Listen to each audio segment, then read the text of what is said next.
everyone, and welcome to the Compassionate Cowgirl Show, where I teach you how to connect with your horse using compassion, innovation, and self-awareness. And this is part of the Mystic series, which is a series in which I demonstrate these techniques using Mystic, who is a previously wild and untrainable Mustang from the South Steens, Oregon herd.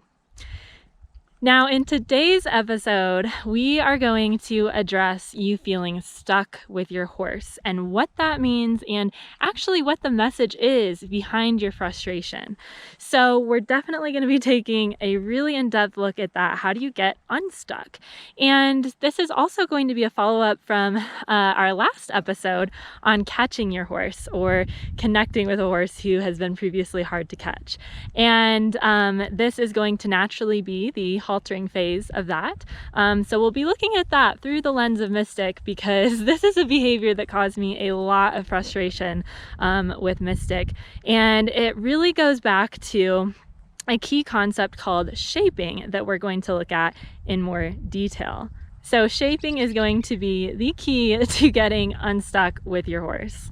So first thing is we're going to head into the office and look at the theory behind shaping, what it is, how to use it, and then we're going to go ahead and put it in practice out in the field with Mystic. And after that, we're going to meet for some tea time and talk about what lesson is in store for us. So connecting with your horse, or any human for that matter, first starts with connecting with yourself. So that's what we'll look at later in the episode. Now, before we get started, I wanted to share a testimonial from one of my students in our Academy membership. So the testimonial that I want to share with you guys today is from Donna. Donna is a member of our Academy and also has taken my 5 Golden Rules course. I've met her at the Great Escape Mustang Sanctuary, and she's also coming out to attend our immersion program in Ridgeway, Colorado, so I'm excited to meet her and spend more time with her there. But anyways, Donna is awesome, and she says, through your coursework and online group, I've slowly become more aware of what is happening with my emotions and with my horse's nervous system. When I'm so focused on something I'm trying to obtain with my horse, but I'm not finding success, I've learned to give myself and my horses a break. I've learned to reevaluate how I'm asking for something, and if I can break it down into smaller steps. I've learned to breathe. While every session is not always perfect and I forget at times to check with my emotions, I've been finding that I'm not beating myself up as much about what I could have done better. This is so big, Donna. It's comforting to know that with all your accomplishments, and especially your work with Turk, who's a superstar, that you have to make the effort to recognize feelings that begin to intrude on your confidence. The knowledge you share has made an immeasurable impact on my relationship with my horses and myself. Thank you. Chills all over. Thank you, Donna, for sharing that. Thank you for the work that you're doing and allowing me to be a part of your journey. Truly, thank you. So with that, let's go ahead and get started in today's episode, how to get unstuck with your horse, and also quite a bit on haltering.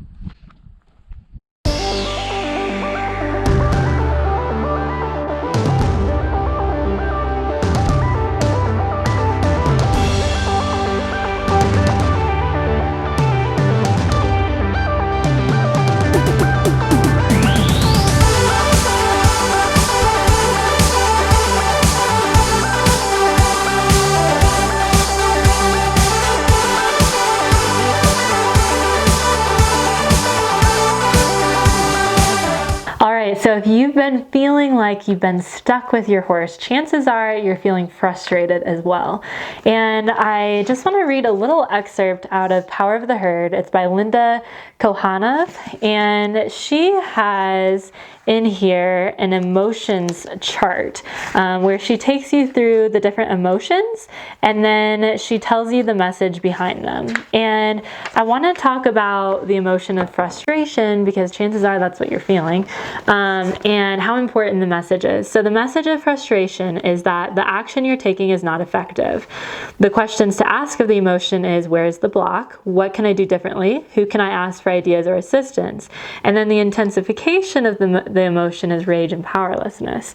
So it's really important to listen to our frustration as an emotion that is trying to convey to us this message that the approach that we're using, we're missing something. There's a missing piece to the puzzle, and we need to adjust our approach in order to get different results, right? So there's a saying that goes, the definition of insanity is doing the same thing over and over again and expecting different results, right? So that's what we're looking at here. So how do you problem solve? You're feeling frustrated. You feel stuck with your horse. They're not getting it.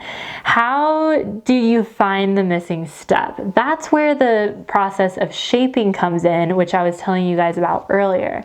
So the term shaping is kind of just a fancy definition that means take this complicated end behavior that you want from your horse and break it down into a bunch of little steps called approximations. And we've probably heard this said in a myriad of ways, right? So one way of saying it is reward the smallest try. Another way of saying it is break it down into small enough bites so that the horse doesn't choke on it. Another way of saying it is reward the top of the thought, not the bottom of the thought in the beginning. So we've heard this said by a lot of great horsemen, but here's the science behind it and why it works.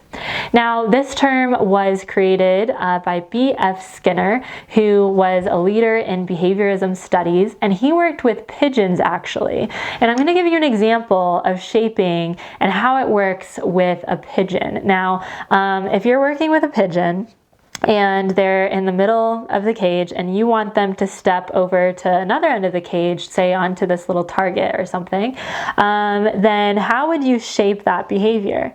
Well, according to B.F. Skinner, here's about how it works. First, what you're going to reward the pigeon for is just maybe looking towards that, that target. Maybe not even all the way towards it, but maybe just a little bit in that direction. That's where you'll reward. Once that's consistent, then you'll withhold the reinforcement until the pigeon is not just looking at the object, but, and fill in the blank, because I'm interested to see what you think the next step is, the next approximation. So the next approximation is actually not the pigeon necessarily taking a step towards the target, but actually maybe just weight shifting towards it. So shifting their weight towards the target.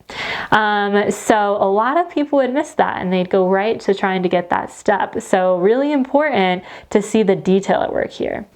So once you get the weight shift consistent, then maybe the step, and it'll depend on the bird, right?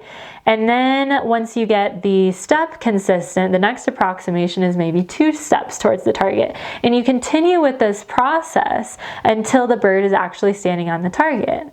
So that's how you would break that behavior down. Now, how does this apply with horses? Well, I was getting really frustrated when I was working with Mystic on haltering, and I felt really stuck with her. One day she'd be fine with the halter. The other day it's like she had never seen the halter, and I worked on it so much. It was so frustrating. And so I knew I must be missing a piece. And once I stayed open to, okay, there must be a step, an approximation I'm missing here, I figured it out. And what it was that her fear started to kick in, not when I was actually going into the haltering process, which I had broken down into several steps, okay? Her targeting her nose into the halter, you know, this hand moving a little bit, this hand moving a little bit, and all the way until I could actually put the halter on her, okay? I'd broken that all down. That's why I was so frustrated. But the fear actually started when I picked up the halter off the ground. And I was like, that's it. That's the missing step. And it was actually a series of missing steps and approximations. So I needed to be looking at the place where the fear began and actually right before it began, rather than kind of halfway through the behavior. So the first approximation that I looked at was her just targeting the halter on the ground. So the halter would be laying down, I'd have her target it. Then I would pick up the halter this much off the ground and have her target it there and reward her for that. And I got to the point where I could progressively lift the halter off the ground all the way, and Mystic wouldn't tear away and, you know, run away and react and become fearful. She would just reach out and target the halter. So once that was consistent, I also noticed that when I went to kind of adjust the halter in my hands for it to kind of be set up for her, that also caused fear. So I'd move my hands this much with the halter in my hands, click and treat her for targeting it there. And then I worked on getting her to target her nose into the halter, and those steps of the behavior, which she had already been successful with. It's just that there's this underlying fear there. And so once I pieced together all of the approximations and found the steps and the layers of the behavior that I was missing, her progress with the halter now is totally steady and consistent, and she's finally getting it. I'm so excited. So I think that you guys can apply this to anything you're working on with your horse. If you're not getting it, if your horse isn't getting it, if you're feeling stuck, if you're feeling frustrated, there's something that you're missing. And the challenge of this is that it's really a form of indirect thinking and problem solving, right? It's not direct line thinking where, okay, here's the end behavior, I'm going to go try the end behavior. That is definitely going to set you up for failure.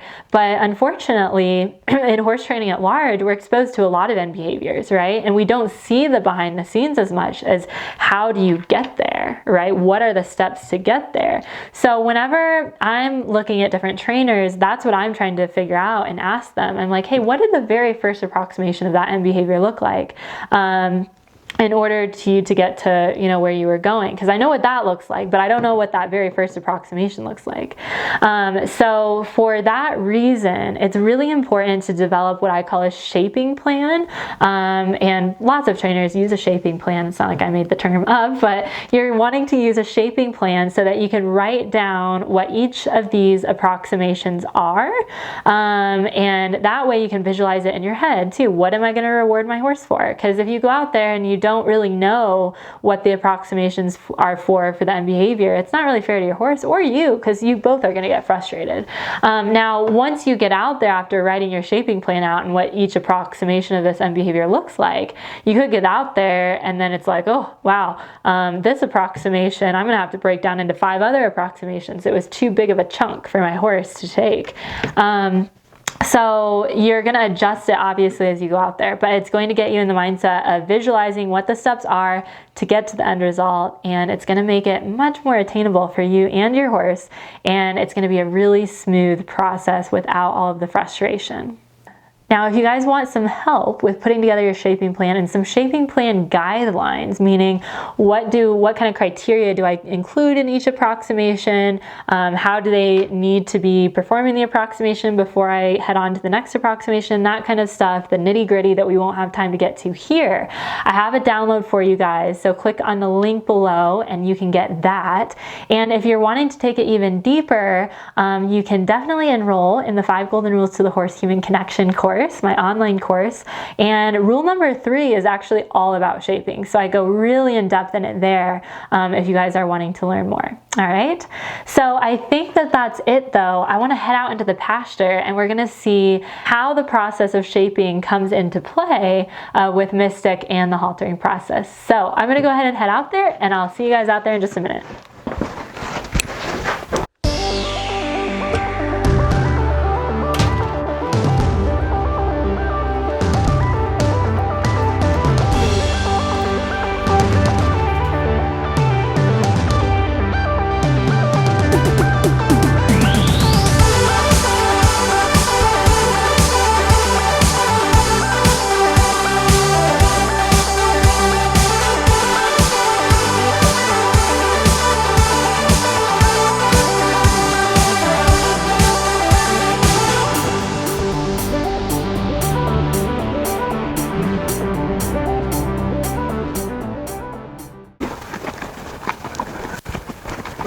Alright, so she's still getting kind of used to the camera here, but let's go ahead and see if we can take a look at the haltering. I'm going to send her to a cone to kind of start out with. Target, good. And in a future episode coming up very quickly, we'll talk about kind of why I started sending her to the cone, but that's a little bit of a less threatening behavior for her. The haltering has been something that's really difficult. So she's already starting with the missed layer that I was talking about. So one of the things that caused Mystic a lot of anxiety was just the presence of the halter on the ground, and especially me picking up the halter as well. Mystic, target, good. target, target, good. So what I did was I put a cue for her to touch the target by pointing, saying target, showing her the answer, target, with the hand held if I needed to, like right there, and clicking the moment her nose touched the halter. So I did that a lot, and then I would pick the halter up just this much, target, good, and have her target it there, and she would get a little bit snorty about that. And even right here she kind of blew a little bit because the camera's here and she's a little bit, everything's just a little bit elevated, okay? And then I gradually started lifting it more into the air.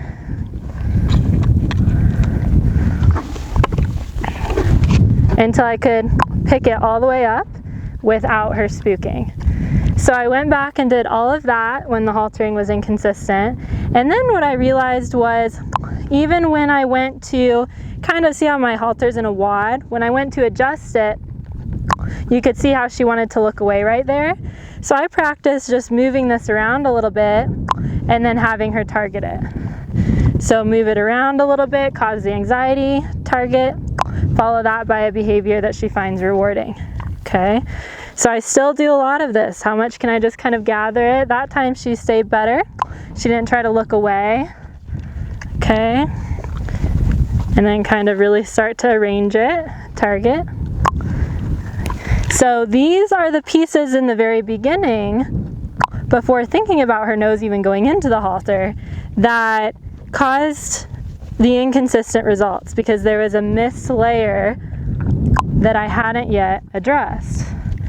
So even though she was good about the steps I'm about to show you, that was something that was still catching her, leading to the inconsistency. Good. Okay, so now I can start my work with this. So in the beginning I would make a loop with my halter so that the area is really big for her to put her nose into. And I use the handheld target to show her to put her nose in that way. So with my other hand I would hold the handheld, and then eventually I didn't have to translate using the target. I could just present this loop and she knew to put her nose in, okay? So I'm not using any pressure. It's not to say I won't ever, but at this point it's no pressure. It's just all been targeting work for that. And then what I would do is just kind of open this up for her to put her nose in. Good. Wait for her to tip her nose in just a little bit more. There, see her lower her head just a little bit. In the beginning I probably would have rewarded her just putting her head in, but then I want her to kind of really like shove her nose down into the halter. Good. Good. Perfect. And throughout there, you could see how she stopped chewing too. She was kind of holding her breath a little bit, okay? So all of these subtle signs of reading her emotions are really important. And it's important I keep reading myself too. Okay, and then I practice just going here and rubbing her with both hands, okay, getting that really good. And then this was broken down into several steps, what I just did as well, okay.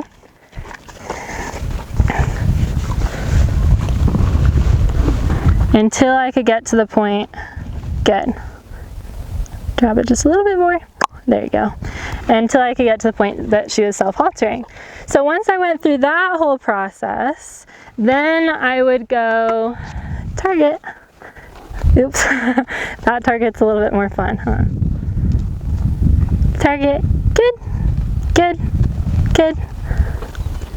And what I'm using right there is that intermediate bridge, which if you guys want to learn more about, maybe we'll have an episode on that. Otherwise, any of my online training courses, you can find more information about that. But it's basically just a way of telling her she's on the right track, and if she keeps up with the behavior, she's getting warmer to that treat. Target, good. Oops, that was a little bit much there. Target.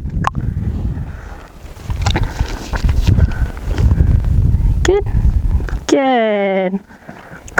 So now I want to kind of put together some of these pieces to where I can stand maybe back here, target, good, good. Have her come up and target the halter. Right there, she was a little uneasy, wanting to hang back, so I didn't offer her to put her nose in. Reading where she's at. Good, good. Okay, and if she's a bit more willing about coming up and targeting it, then I'll move into the haltering process. But just putting it together into more of a system so that eventually, or a sequence, a pattern, so that eventually I can come out here, hold my halter out, have her target the halter, and just go and directly put it on her versus having to go through every step each time. But for right now, in the training process, the more I go through each of these steps, the more solid they're going to be. Okay, good.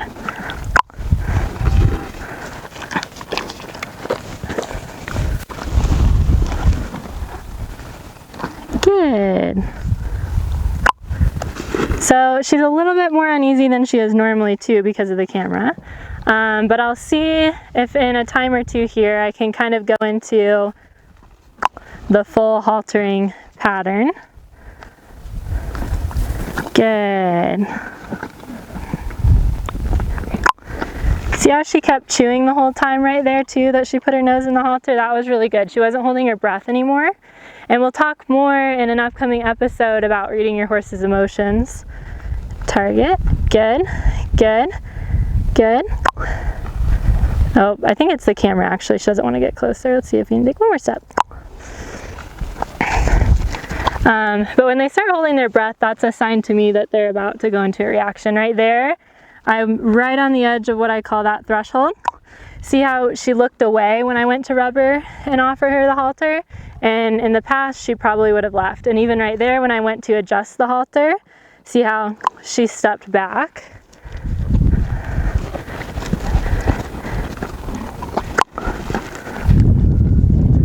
Good.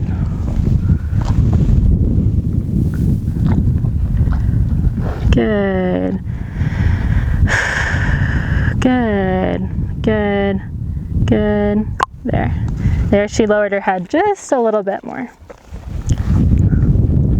Target.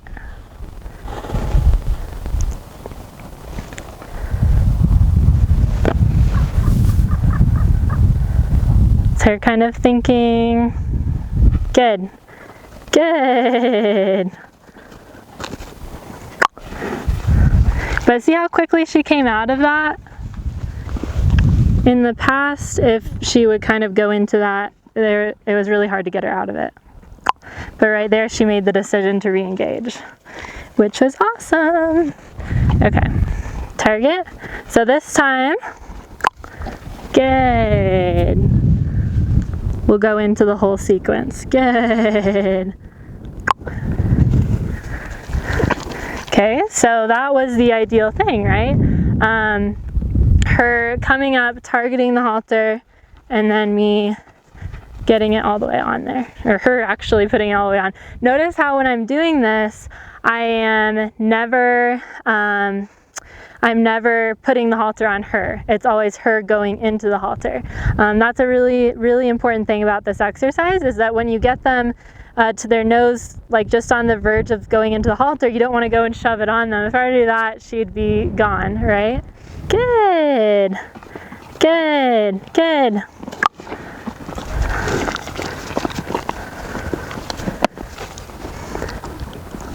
Noticing right there when I went to adjust the halter, if she shifted away at all, then that tells me I needed to kind of stay on that step until it was a little bit better before offering it to her nose. Good. Wait for her to go there. There, her nose dipped down just a little bit. Good. Good. Good. And there, the only thing I changed was then starting to put the loop kind of back down.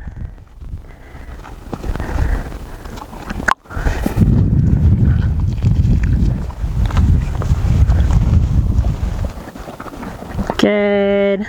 Good.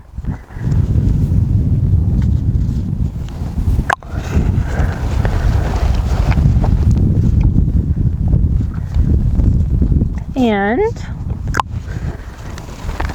I could probably do some work too on just practicing tying the knot even, because there is that little bit of pause where I noticed she was kind of holding her breath a little bit. So I went ahead and put the halter over her pole, and there was a little pause there as I went to tie it where I felt her hold her breath. So what I can do in other training sessions is actually just reward her for those moments in between even tying the knot, right? So every piece or every approximation that you're looking at, you can break down into 5 more approximations, right? So for some horses, the haltering process might consist of like 5 approximations. For some horses, it might be like 25 or 50 almost, it seems like. So wherever you see a little bit of tension, see how can I break this down more? Just like I did with her on touching the halter on the ground, me just lifting it up, I noticed that caused her a little tension. Me just moving the halter around in my hand caused a little bit of tension. So I took those things and broke them down each into just a little bit bigger pieces. So that's kind of the missing layers of the haltering and why it was inconsistent, and kind of the end result that I'm working towards. So as I go, I'll get to the point again where I can just walk out here. She targets the halter and self-halters like she was. And it's more continuous, so I'm not having to do each step every time I come in. So it's a work in progress, but now her progress is very steady, and there's never any of these big setbacks that I was seeing before where it was like every time I came in it was like a new day.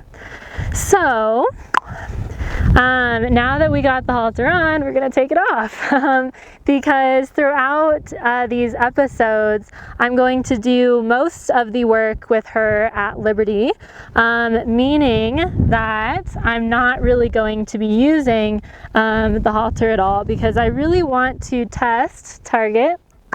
I want to test her motivation for doing what I'm asking her to do. I want to test my skills with the positive reinforcement training, where if she has complete free will in a big old green pasture to engage, is she going to with no strings attached? So I do want to keep practicing with the halter because I am going to have it on her for husbandry behaviors, like when she gets her feet trimmed and things like that. And she is halter broke somewhat. She can definitely still just bolt away. So I wouldn't really consider her fully halter broke.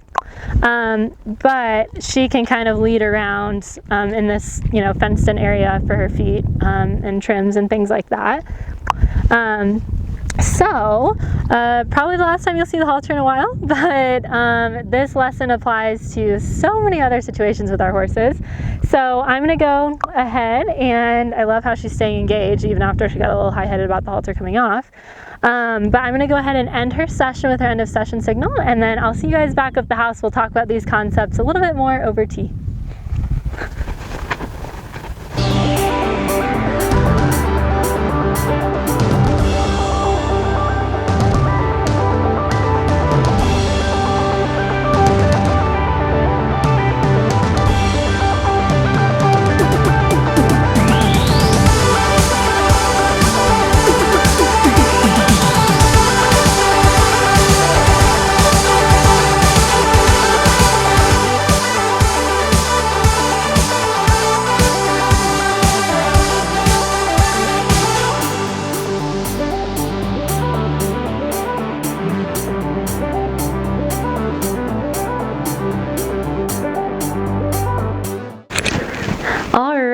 So I hope you guys enjoyed that session with Mystic and that you got something from it. I know that I have learned so much from her, especially about having to break things down even more than I think that I need to. It's like when I break something down into 2 steps, it's like I need to break it down into 10, and that has been such a huge lesson, especially for Mystic. Now I wanted to talk to you guys about how we can really apply this to our own lives, our human lives. So a lot of times when we are stuck in a pattern ourselves, this reaction that we want to break out of, it can be frustrating when it keeps showing up over and over in our lives when we think that we've dealt with it. So if you have a pattern that keeps recurring in your relationships, in your career, in your health, it's not there by accident. There is another layer for you to peel back. And so it's really important that we stay open to the lesson that is presenting itself by that thing showing up again in your life. So although it can be really frustrating sometimes because you think that you've broken out of a pattern or a certain reaction you've had, we have to remember that our healing journey, our journey to self-growth and self-discovery is a spiral and not a circle. So we're always going deeper, peeling back those layers like an onion. And I wanted to tell you guys about a pattern that I've recently felt like I was really stuck in, and some of the different layers I had to go through to get myself out of that.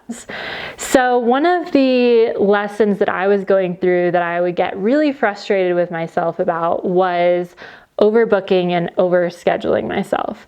So I would take on way too much, and part of that comes from me being very much a creative and a visionary, and I have all these ideas and I like run after all of them. That's part of it. I had to learn to focus. But a really deep layer that I learned was that for so long I had attributed my self-worth to my achievements. So I developed this dangerous belief: I am what I achieve.